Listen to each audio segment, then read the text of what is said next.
Le cedemos la palabra entonces al doctor Marvin Rivera para que presente a nuestra siguiente ponente y agradecemos a todos por continuar aquí.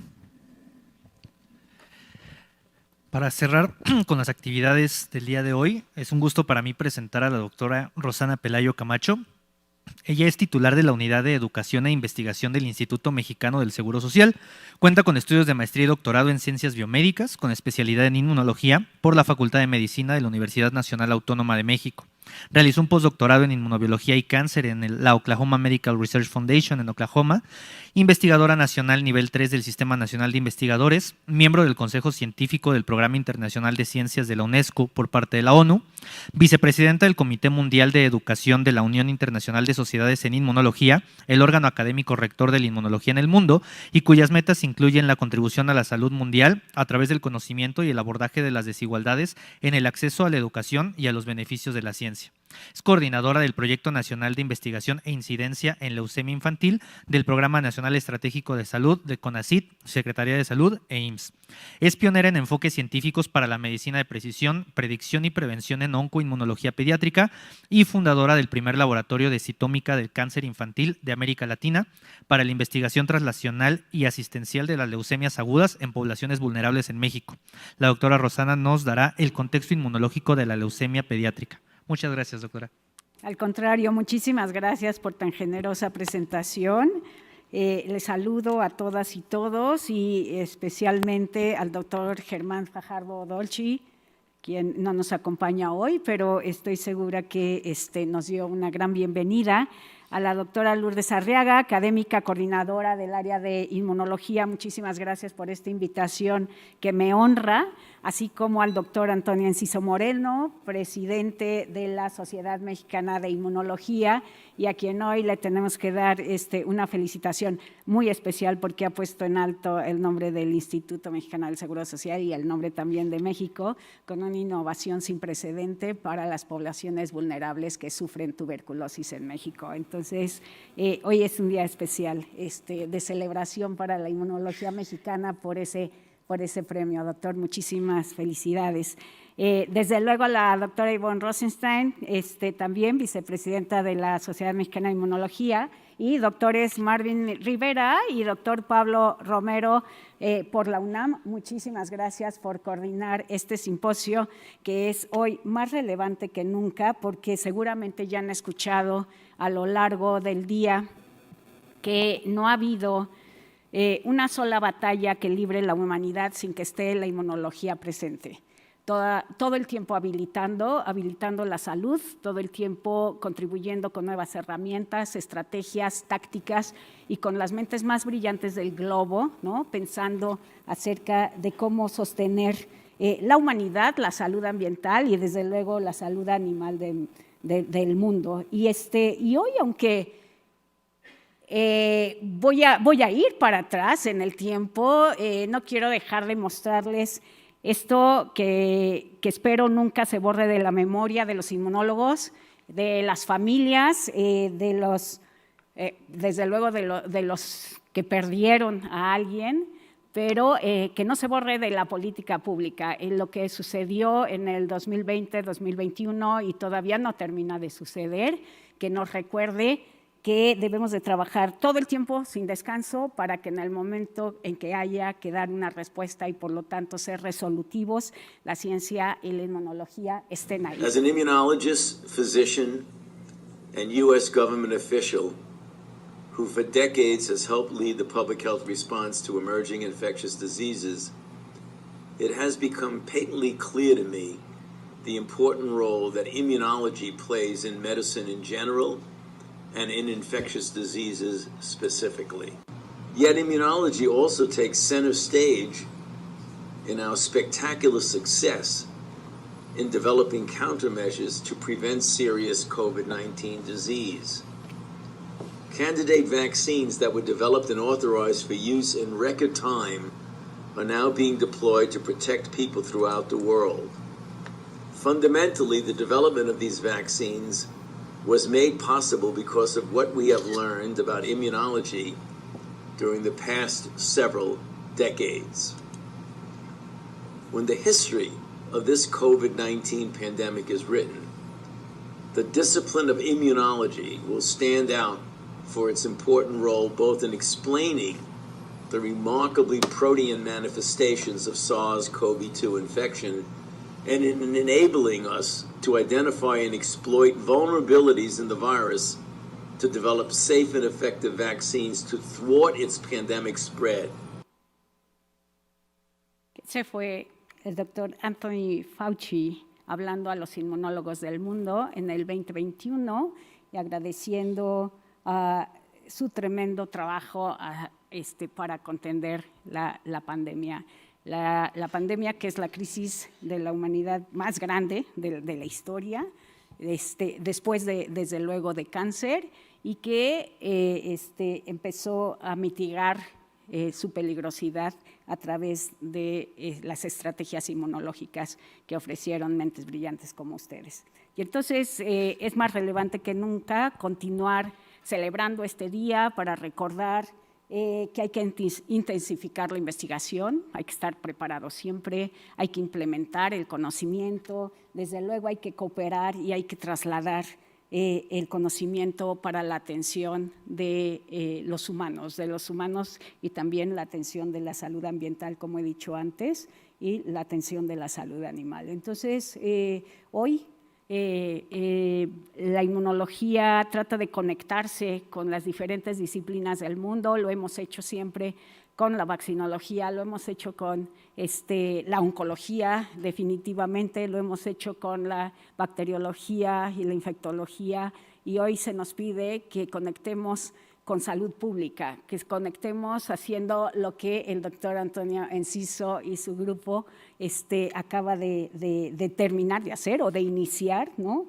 Que es ofrecer al mundo pruebas, modos de estratificación y modos de atender, ¿no?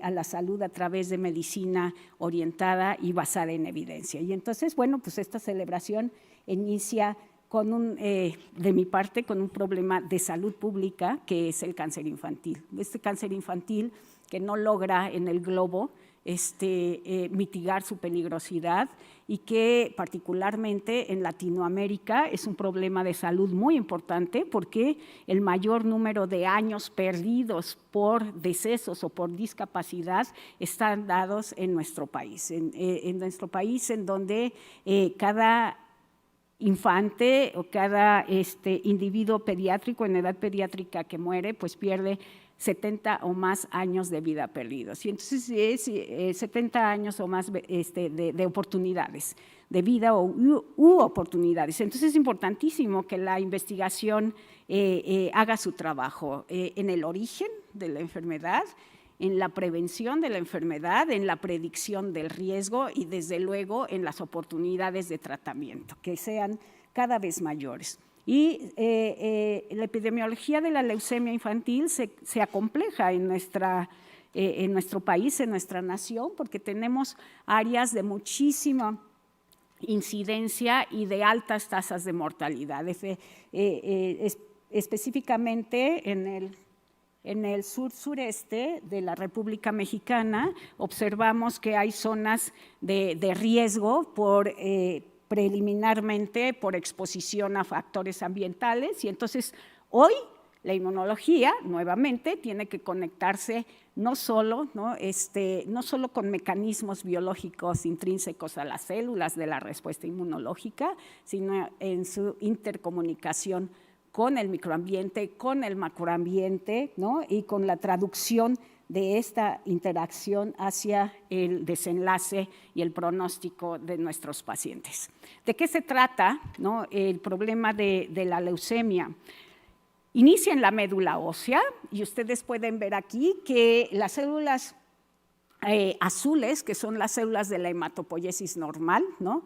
Este proceso que da origen a todos los tejidos, a todas las subpoblaciones del tejido sanguíneo y que inicia en la médula ósea a partir de una célula troncal hematopoyética, empiezan a diluirse porque empieza a tomar mucha fuerza el crecimiento de las células neoplásicas, los blastos, que aquí hemos puesto en amarillo, y que estos no son autónomos ni independientes, sino que crecen en completa interacción con el microambiente que subyace a los nichos, tanto a los normales como a los nichos patogénicos dentro de la médula ósea. Y en medio de todo esto, de estos nichos patogénicos, de una hematopoiesis normal, que en realidad es la responsable de que el individuo pueda, ¿no?, remitir y salvarse después de 5 años o después de 10 años a un desenlace fatal.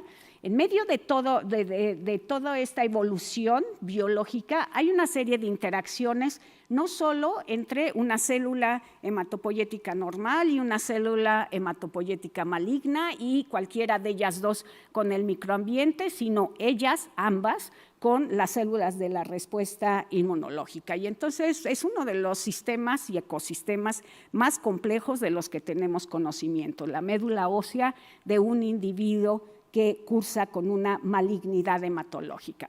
¿Y de qué se trata? Bueno, pues hay una célula iniciadora de la leucemia o troncal leucémica, que es muy clara su identidad biológica cuando hablamos de leucemias del adulto, especialmente leucemias mieloides agudas o leucemias mieloides crónicas. No es tan clara su identidad biológica en los niños, y especialmente no es tan clara la identidad de estas células iniciadoras de la leucemia cuando se conjuntan diferentes linajes, es decir, cuando hay linajes linfoides, ¿no?, en conversación con linajes mieloides, haciendo los blastos que inician y que progresan leucémicamente. Pero esta célula atrapa toda el área de la médula ósea, es capaz de trasvasar y de ir a circulación en la mayoría de los casos, infiltrar órganos extramedulares, atacar el sistema nervioso central y las gónadas, y entonces debilitar con ello a todos los, sistémicamente a los individuos que cursan con esta enfermedad.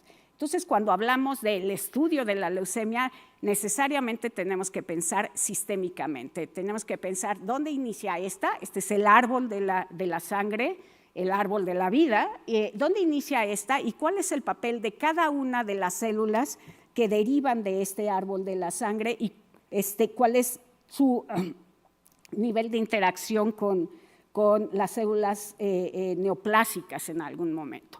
¿Es un problema la leucemia del sistema inmunológico? Sí, hemos escuchado cada vez con más frecuencia que en el cáncer del adulto la evolución, el desenlace, pero sobre todo el pronóstico está en los hombros del sistema inmunológico. El sistema inmunológico de algún modo determina, ¿no?, cuál es el pronóstico favorable o desfavorable del crecimiento tumoral en el adulto y en el adulto mayor. ¿Es el mismo caso en los niños? No lo creo. Tenemos una serie de evidencias de que obviamente el sistema inmunológico de los pequeños es diferente cuanti y cualitativamente al del adulto. En primer lugar, tiene una prevalencia de linfopoiesis, especialmente de células B, en contraste con el adulto, en donde desde su origen en la médula ósea, el linaje mieloide es el que crece con mayor abundancia. El contexto microambiental, ¿no?, que envuelve a esta linfopoiesis en el niño y mielopoiesis en el adulto es diferente totalmente. Las citocinas que promueven la linfopoiesis son prevalentes en los niños, las citocinas que promueven la mielopoiesis son prevalentes en el adulto, pero además hay una inflamación vinculada al envejecimiento, ¿no? Una inflamación en donde podemos encontrar interleucina 8, TNF, a veces interleucina 1 beta, como parte del microambiente normal, ¿no?, tónico de la mielopoiesis del adulto. Entonces son dos temas diferentes que hay que estudiar, ¿no?, con muchísimo enfoque.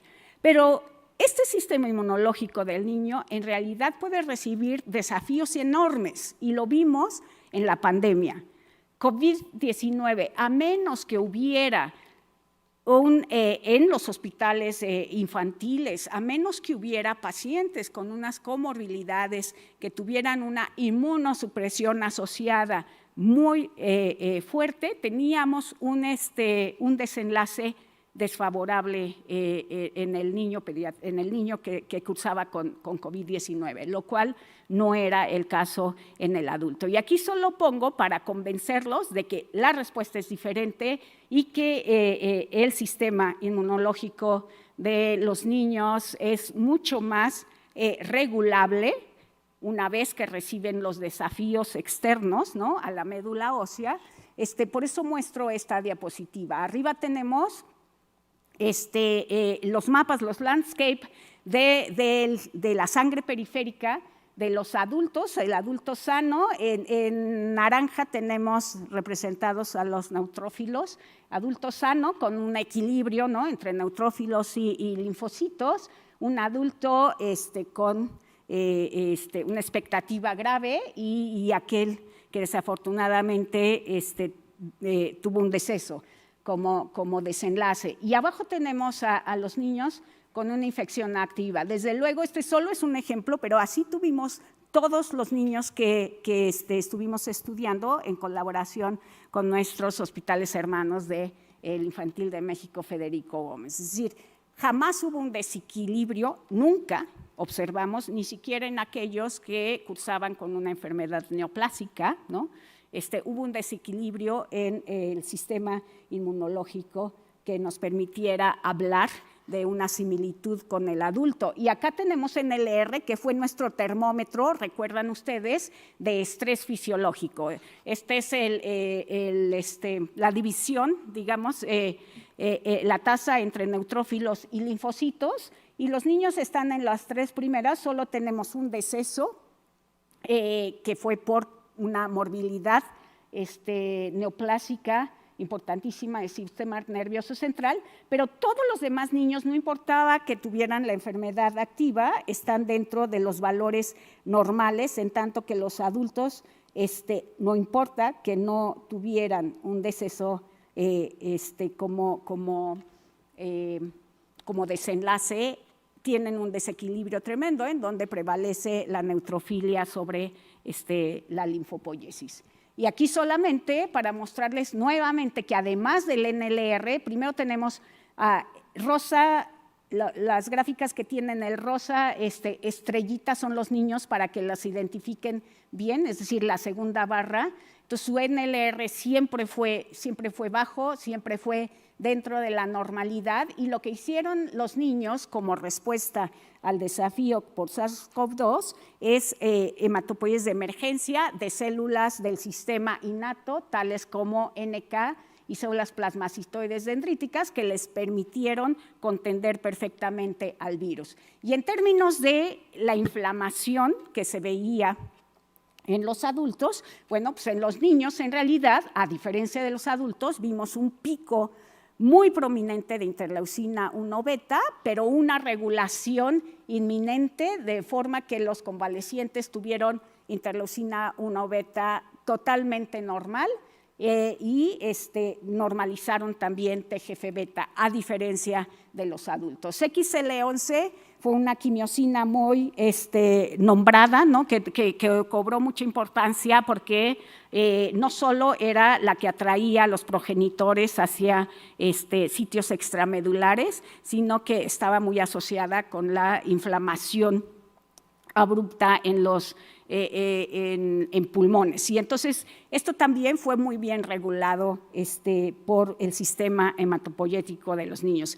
Estas diapositivas solo es para mostrarles que en el caso de la leucemia hay que adicionar otros componentes. No es solamente un sistema deprimido el que puede dar lugar a que se instale una célula neoplásica y crezca a sus anchas en la médula ósea, porque el sistema inmunológico de los niños está blindado en la mayoría de los casos. Entonces tenemos que estudiar el microambiente a exhaustividad, el macroambiente, ¿no?, que manda señales externas a ese remodelado del microambiente, desde luego al tumor y al sistema inmunológico, todo al mismo tiempo, y generar triadas, ¿no?, triadas como de verdad por dónde ir empezando a desenmarañar el problema de la leucemia. Y aquí tenemos la primera tríada, que es la inflamación, ¿no? Que sería el detonante de un microambiente que puede ser fértil para el crecimiento tumoral.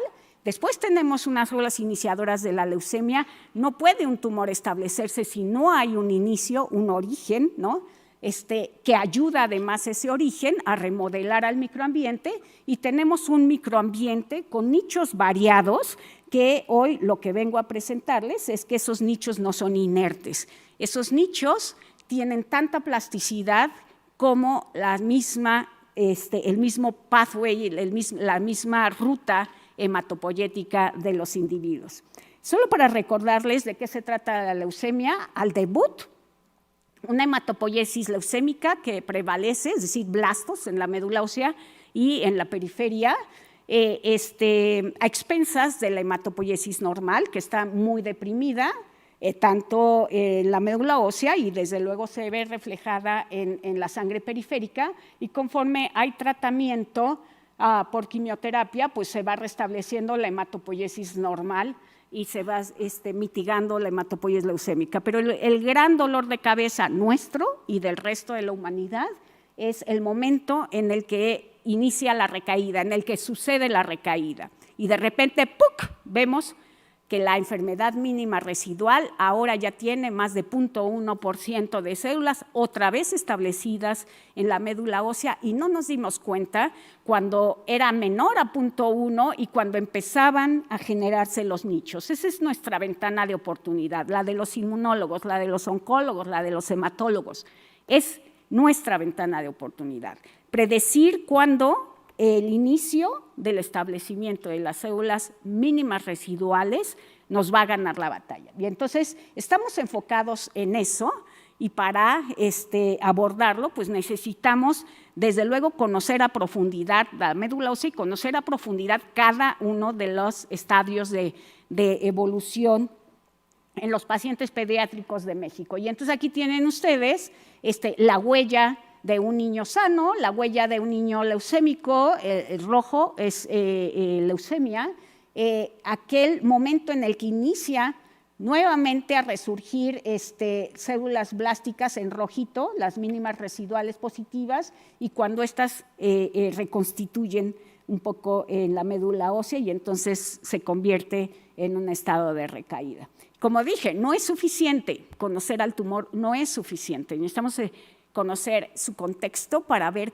qué le gusta, cuándo crece mejor, cuándo puede suprimirse, quién lo suprime, etcétera. Y nos hemos encontrado con un sistema altamente complejo, porque hay una reconfiguración total del sistema inmunológico en la médula ósea de los niños con leucemia. En primer lugar, porque un niño con leucemia puede tener un tumor que abarca el 25% del volumen de la médula ósea o un tumor que abarca el 98% del volumen de la médula ósea, de manera que nos deja desprotegidos cuantitativamente en el sistema inmunológico, y con esta protección cuantitativa también cualitativamente, porque recordarán, y seguro ya lo habrán revisado hoy durante el día, que las células del sistema inmunológico regulan a las que están a su alrededor, ¿no? Las células T reguladoras regulan su microambiente, las B reguladoras lo regulan, que son además las células en diferenciación, las dendríticas, los neutrófilos definitivamente determinan los nichos de la médula ósea, etcétera. Entonces, si yo bajo el porcentaje de células en la médula ósea, estoy cambiando completamente la configuración de ella. Y entonces de esta gráfica no puedo decir en este momento a ustedes una conclusión, porque simplemente ustedes verán que en una recaída empiezan a cobrar mucha importancia las células, los linfocitos TCD8, pero no sabemos si como respuesta a que empieza a emerger nuevamente el tumor y es nuestro principal sistema de vigilancia antitumoral, o porque hay un evento dirigido a las células T. Pero así se reconfigura el sistema, y lo que estamos tratando de hacer es, como en el mundo ahora se están tratando de hacer los índices, ¿no?, inmunológicos en los diferentes tipos de cánceres, tratando de ver cuál es la diferencia entre el debut y el seguimiento o la remisión de ese cáncer. Y entonces ahí empezaremos a vislumbrar cuál es el peso específico del porcentaje de cada una de las poblaciones en el contexto del crecimiento tumoral. Espero estar siendo clara más o menos. Lo que estamos haciendo, en lugar de solamente contar números celulares y ver su proporción en la médula ósea, tratando de separar el debut del seguimiento, ¿no? O la remisión, y empezando a ver la transición cuali y cuantitativa de cada una de las subpoblaciones celulares para ver si logramos tener un índice que nos prediga el outcome de los pacientes.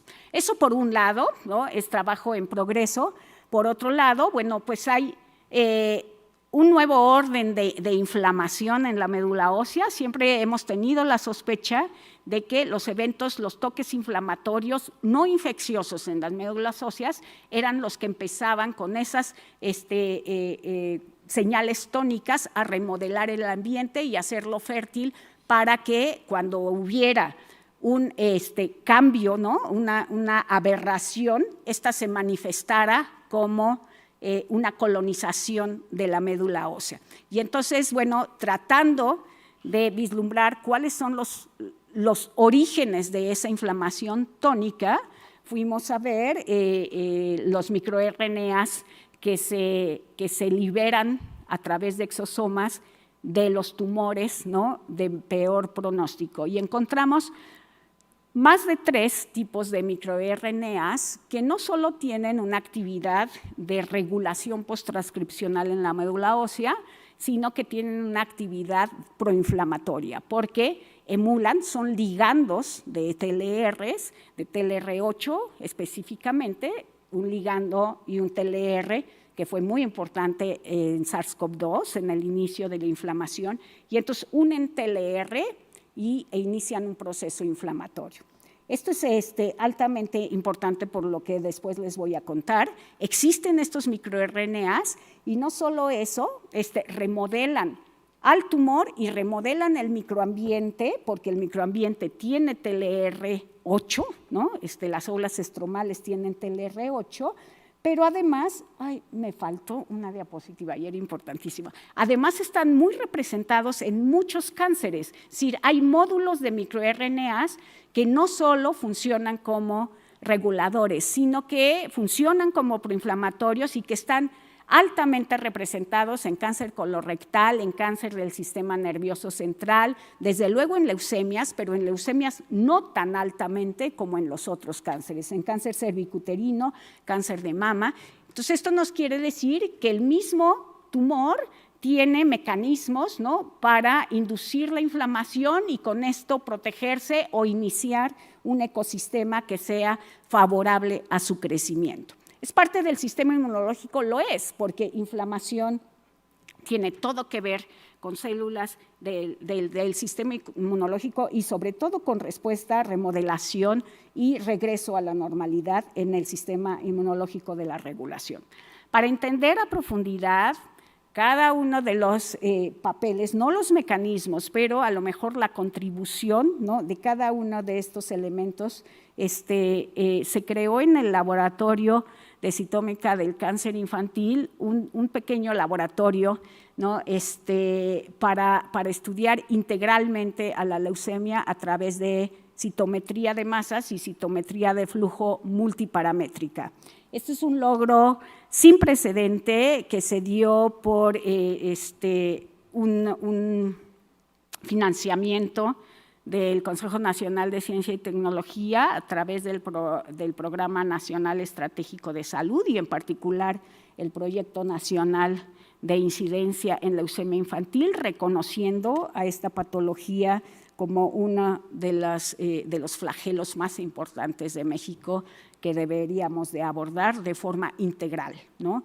Y desde la complejidad del tumor y de su entorno. Y entonces, en este laboratorio Hay 3 módulos, digamos, el módulo de diagnóstico de alta precisión, el módulo que es un módulo además traslacional, es un módulo de inmunología clínica para la atención del paciente, en servicio al paciente, en el que la Coordinación de Investigación de Salud de este instituto ha invertido muchísimo del esfuerzo del programa Traslada del instituto. Y tenemos un módulo pronóstico en donde hacemos mínimas residuales por primera vez también en la historia de México. No hay un solo niño que no tenga la oportunidad de tener el mejor pronóstico, o sea, la mejor prueba pronóstica que hoy existe es la prueba de enfermedad mínima residual y hoy lo estamos cubriendo. Y esto es importante porque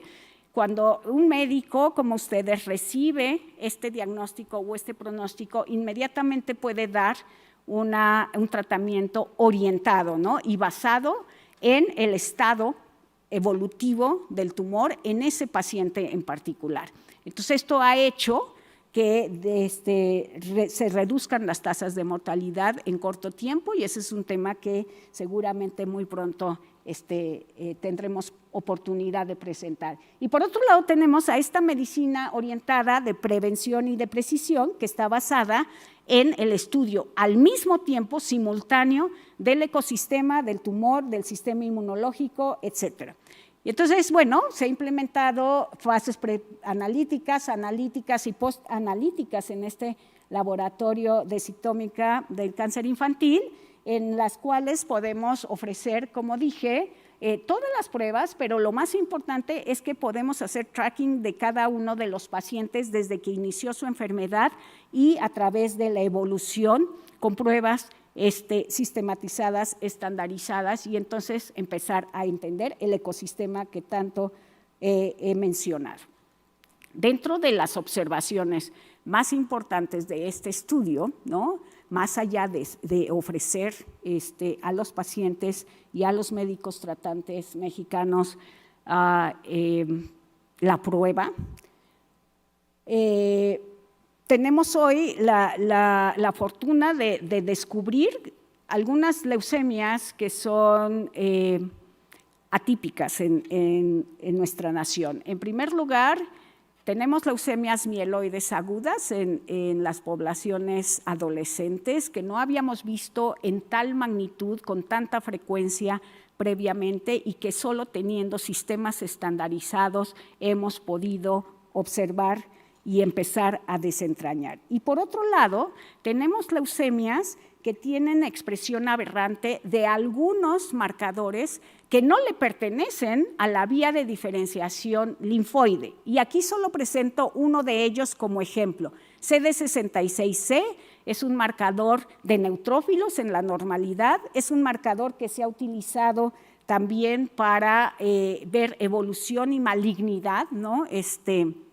En algunos tumores sólidos, como cáncer de estómago, como cáncer colorectal, pero no se había estudiado a profundidad en poblaciones, en cohortes de poblaciones latinoamericanas. Y hoy descubrimos que este marcador está altamente representado, casi el 50% de los niños que cursan con leucemias Pro-B expresan este marcador CD66C, considerado como un marcador de mal pronóstico. Y entonces, pues la responsabilidad nuestra es buscar a qué está asociado este marcador y cuál es el origen de esta expresión cuando no necesariamente en ese 50% de los niños tiene una asociación genética, de aberración genética. Entonces, tenemos fenómenos epigenéticos preocupantes pues, que abordar. La biología de sistemas y la inteligencia artificial han sido un acompañante fundamental de nuestros estudios. Cuando uno no debe, sí puede, pero no debe ir de molécula en su estudio, ¿no? O ir de célula en su estudio, sino tiene que ver todo el contexto al mismo tiempo, el microambiente, el macroambiente, de arriba hacia abajo, de abajo hacia arriba, la célula que nació buena pero se empezó a malignizar, la célula que se malignizó y que está impactando los nichos aledaños, la transición de nichos normales hacia nichos malignos. Todo eso, verlo en el mismo landscape, es decir, en la misma figura, solamente puede ser una tarea de las matemáticas aplicadas, de los sistemas de biología de sistemas, ¿no? Y de la inteligencia artificial, para que logremos ver dentro de todo ese landscape cuál es el inicio o en dónde se puede uno enfocar para cualquier intervención. Entonces hemos hecho muchos modelos de interacción entre, aquí en azul, las células leucémicas y en naranja las células del microambiente, de interacción para empezar a entender si esta interacción es normal y cómo es anormal o cómo se distingue de los nichos normales en transición hacia lo anormal. No es mi intención ir por todo el modelo matemático, pero sí decirles que cuando se corren cuando se corrieron, logramos ver que el microambiente tenía un papel fundamental. Como inductor, posiblemente, no es un oncogénico, no es un factor oncogénico, es un factor posiblemente oncopromotor y seguramente oncocooperador, ¿no? Pero que además tenía cierta plasticidad, ¿no? Y cierta dinámica. No es el mismo microambiente que con esa identidad hace que el tumor se instale, sino el microambiente se remodela y empieza a ser fértil para el tumor. ¿Cuál es la señal inductiva para esta remodelación? La inflamación. Pero la inflamación tónica de NF-κB no necesariamente esta inflamación que generó el SARS-CoV-2 en los niños, como se los presenté, ¿no? Una inflamación con un pico tremendo que tuvo que regularse, sino una inflamación continua y tónica, que posiblemente estaba dada por microRNAs o cualquier otro factor que no hemos descubierto aún. Pero ¿qué hace esta primera señal en los sistemas matemáticos? ¿Qué hace si yo doy un toque y vuelvo a dar un toque y vuelvo a dar otro toque? A dos niveles actúa. En primer lugar, empieza a desestabilizar, vean ustedes arriba, la expresión de BCAM, una molécula de adhesión sustantiva para que las células se atachen a su microambiente y decidan si hago mucha proliferación o si puedo permanecer y hacer diferenciación, en el caso de la diferenciación de células B. También CXR4 y CXL12, que es una quimiosina importantísima para esa atracción a su nicho celular.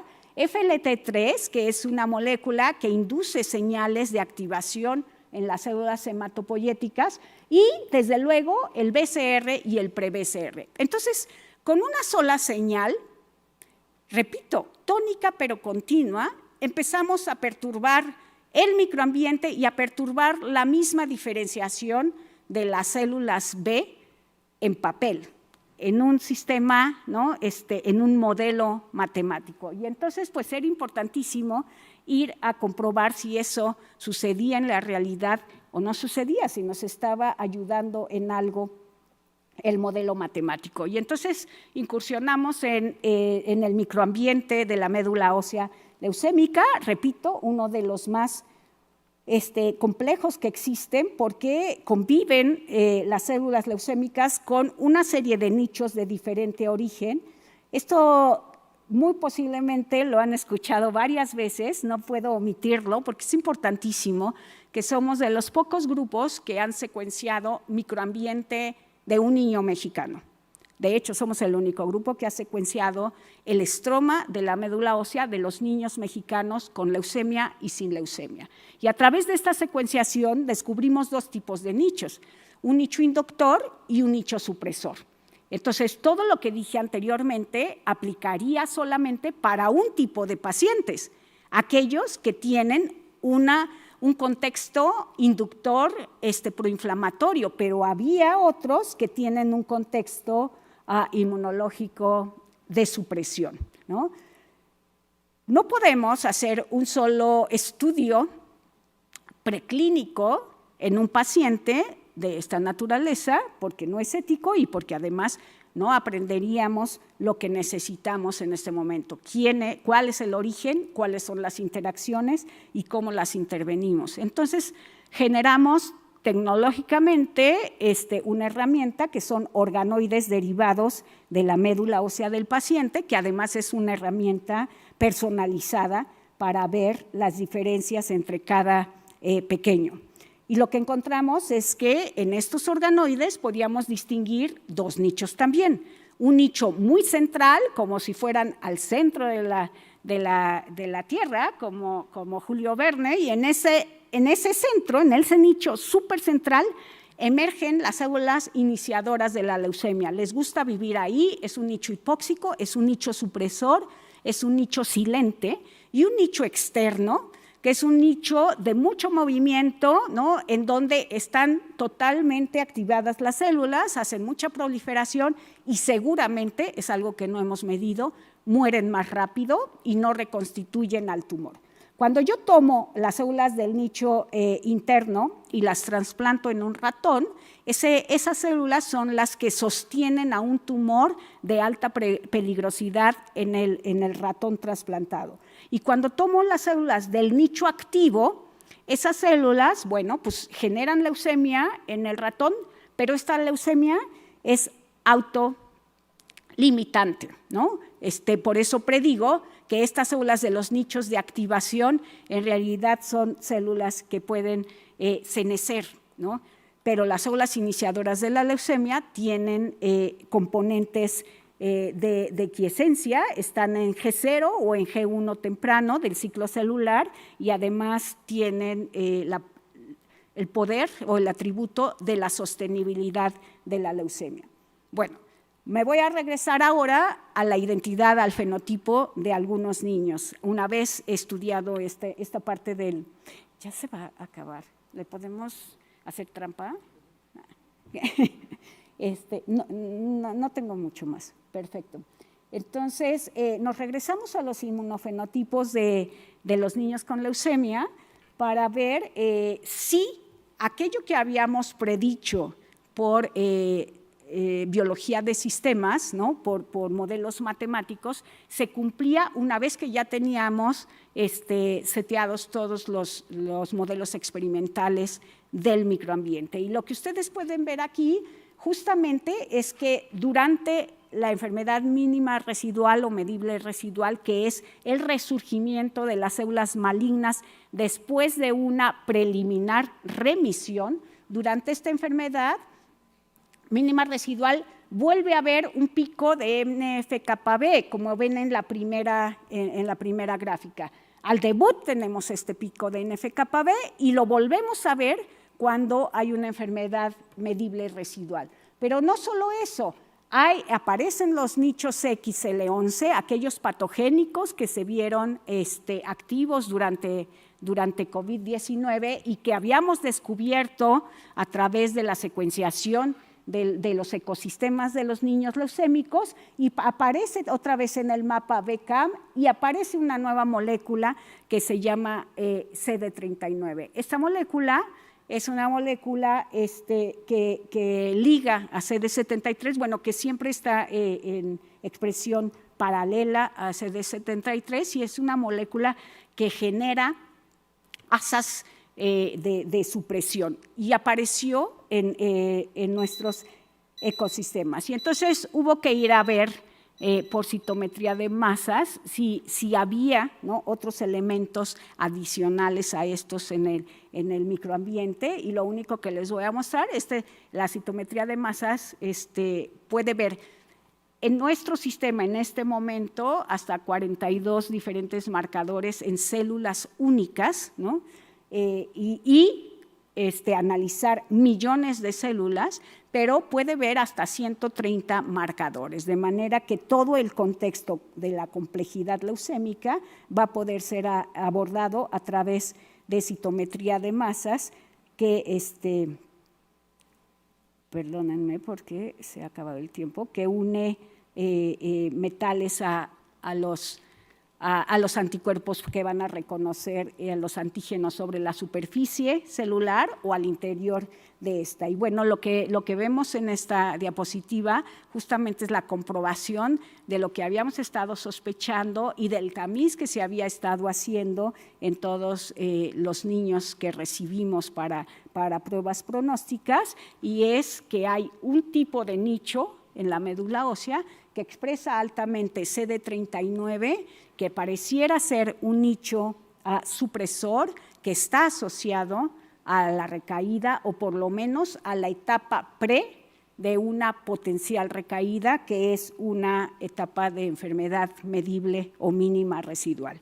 Entonces, bueno, al día de hoy lo que tenemos es una propuesta por abordar que implica, ¿no?, la generación de nichos dinámicos, no un solo nicho, nichos dinámicos, nichos de mantenimiento leucémico, o sea, nichos en donde puede resurgir nuevamente la leucemia, y nichos de resolución de la leucemia.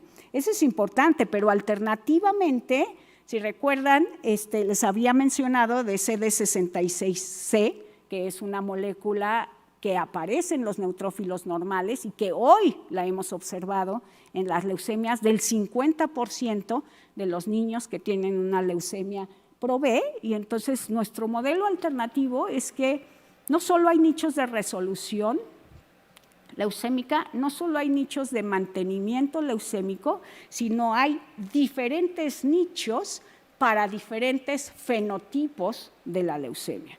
Es decir, que aquella leucemia que tiene una característica de neutrófilo, por lo menos en la expresión abundante de marcadores mieloides, pero que no es una leucemia mixta, mieloide linfoide, solamente se ha quedado o ha tenido origen en un progenitor que era bipotencial neutrófilo linfoide, ella tiene un nicho especializado y estamos por hacer la búsqueda de esos nichos de leucemias de muy mal pronóstico que se presentan en adolescentes mexicanos y que tienen mayor riesgo que las leucemias convencionales y que potencialmente tendrían un nicho diferente y por lo tanto una oportunidad de hacer una estrategia terapéutica basada en los nichos patogénicos.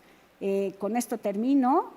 Vamos hacia medicina de precisión y sobre todo a la de prevención con todos estos estudios, y me gustaría presentarles al equipo con más causa, el equipo de investigadores científicos con más causa que conozco en la nación, que trabajan 24/7 por la leucemia de los niños, las niñas y los adolescentes mexicanos y que se encuentran en el CIBIOR de Puebla, en el laboratorio de citómica del cáncer infantil.